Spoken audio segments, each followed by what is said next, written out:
problem number 1 says which of the following is absolutely convergent. So we're going to just take the absolute value and ignore the -1. The only one that will converge is B, because if you look at it, it's actually going to turn into a p-series where p is equal to 2. So this one converges. This one is a p-series, but it's less than or equal to 1. This one is going to be harmonic. This one you can see fails the divergence test, and this one also by comparison to harmonic. Question 2 says which of the following is conditionally convergent. Remember, to be conditionally convergent, it has to diverge first, and then you have to use the alternating series test. Okay, so we have to find one that's going to diverge if we take the absolute value of it. Okay, the candidates are this one, right, because this is going to be a p-series, 1 over radical n, where p is a half, and this one, because this will fail the divergence test for sure and grow.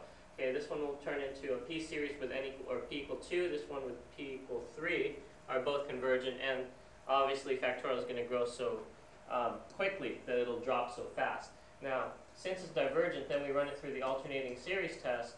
You can clearly see that this is the only one that will pass both gates of the test. Okay, so the answer should be B. This one obviously already fails the first part, infinity, which is not equal to 0, so it's divergent. Question number 3, a student uses the ratio test. Remember, in the ratio test we did rho, which is equal to the limit as n approaches infinity, a sub n plus 1, which is the next term over the previous term. And in order for this to be convergent, this has to be less than 1. Okay, so you just have to find a number that's less than 1. Obviously not A, obviously not B. Pi, remember, is 3.14 over 2, which is too big. It's going to be 1/2. If you're just unsure what E is 2.718. Question number 4. Okay, we have this integral, and all we need to do is improper integral because of this infinity, so I need to take the limit as b approaches infinity, the integral from 1 to b, 2, and we're going to write this as x to the negative 1/3 dx. Okay, the main story here is when you go ahead and integrate limit as b approaches infinity,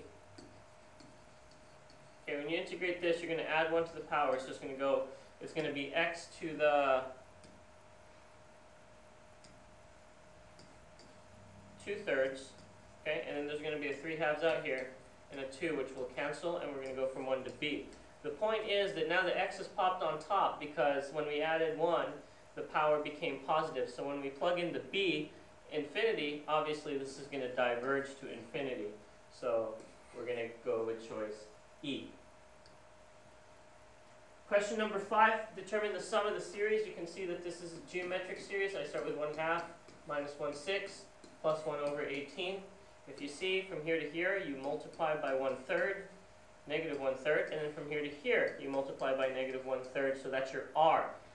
Since the absolute value of R is less than 1, the geometric series A over 1 minus R will work. Okay, so in this case, our A is 1/2 over 1 minus negative 1/3, which comes out to be 1/2 divided by 4/3, or times 3/4. So in this case, you should get 3/8, which is not an answer, but I'm going to change it on the paper.